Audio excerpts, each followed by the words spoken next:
और चलिए अगली बड़ी खबर की ओर रुख कर लेते हैं, जो कि मध्य प्रदेश से ही जुड़ी हुई रहेगी। दरअसल अमरवाड़ा में कांग्रेस के दिग्गज अब जोर लगाते नजर आएंगे। पीसीसी चीफ का 3 दिवसीय अमरवाड़ा का दौरा रहने वाला है। 26, 27 और 28 को अमरवाड़ा के दौरे पर जीतू पटवारी रहेंगे, जहां चुनाव में करारी हार के बाद अब अपने गढ़ को बचाने की कांग्रेस ने कवायद तेज कर दी है। चूंकि अमरवाड़ा से विधानसभा के चुनाव में कांग्रेस के प्रत्याशी जीते थे, उन्होंने जीत हासिल की, लेकिन उसके बाद बीजेपी में वे शामिल हो गए और अब इस सीट पर फिर से उपचुनाव हो रहा है, जिसको लेकर कांग्रेस में भी कहीं ना कहीं सुगबुगाहट तेज है। और ऐसे में पीसीसी चीफ खुद 3 दिनों के अमरवाड़ा के दौरे पर पहुंच रहे हैं। ज्यादा जानकारी लेंगे, सहयोगी शबाना हमारे साथ में बनी हुई हैं। शबाना, अमरवाड़ा विधानसभा सीट जिस पर कांग्रेस का प्रत्याशी जीता, लेकिन उसके बाद बीजेपी में वे शामिल हो गए और अब इस सीट पर उपचुनाव हो रहा है।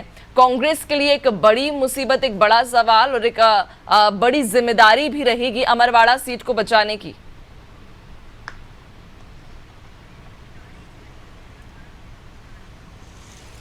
जी देखिए, बिल्कुल आपको बताना चाहूँगी, अमरवाड़ा इसलिए बड़ी जिम्मेदारी यहाँ पर होती हुई नजर आ रही है क्योंकि विधानसभा चुनाव में और लोकसभा चुनाव में किस तरीके का कांग्रेस पार्टी का प्रदर्शन रहा। ऐसे में जीतू पटवारी के नेतृत्व में अमरवाड़ा सीट अगर कांग्रेस पार्टी बचाती है तो कहीं ना कहीं ये देखने को मिलेगा कि 2 चुनावों में कांग्रेस पार्टी का बेकार प्रदर्शन के बाद उपचुनाव में जो है बागी जो हो चुके थे उनके खिलाफ जनता थी कि नहीं, ये देखने को मिलेगा। और दूसरी बात, लगातार जो आज 26, 27 और 28 को अमरवाड़ा दौरे पर रहेंगे जीतू पटवारी, यहाँ पर कार्यकर्ताओं से संवाद करेंगे, सम्मेलन करेंगे, बैठकें करेंगे और देखेंगे कि अमरवाड़ा में कांग्रेस पार्टी के पक्ष में कैसा माहौल रहने वाला है। सबसे बड़ी बात आप देखेंगे, इतनी बड़ी हार के बाद जो है अमरवाड़ा में उपचुनाव है, बाकी जगह भी उपचुनाव होना बाकी है, लेकिन ऐसे में जीतू पटवारी कितना जोर यहाँ पर लगा पाते हैं वो देखना दिलचस्प होगा और क्या नतीजे निकलकर सामने आते हैं ये देखने वाली बात होगी। हालांकि यहाँ पे भारतीय जनता पार्टी इसलिए भी मजबूत स्थिति में है क्योंकि जो पहली बार कांग्रेस से जीतकर सामने आए थे, वैसे में वो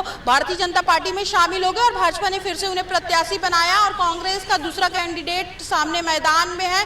दोनों ही बताया जा रहा है कि आदिवासी हैं, तो ऐसे में वहां पे आदिवासी वोट बैंक बहुत ज्यादा है, तो कितना प्रभाव जीतू पटवारी और कितना प्रभाव कमलेश शाह वहां पर डाल पाते ये देखने वाली बात होगी। हालांकि आज से लगभग 3 दिवसीय दौरे पे जीतू पटवारी अमरवाड़ा में रहेंगे और लगातार कार्यकर्ताओं से संवाद करेंगे। जमीनी हकीकत टटोलने की कोशिश करते हुए जीतू पटवारी नजर आएंगे।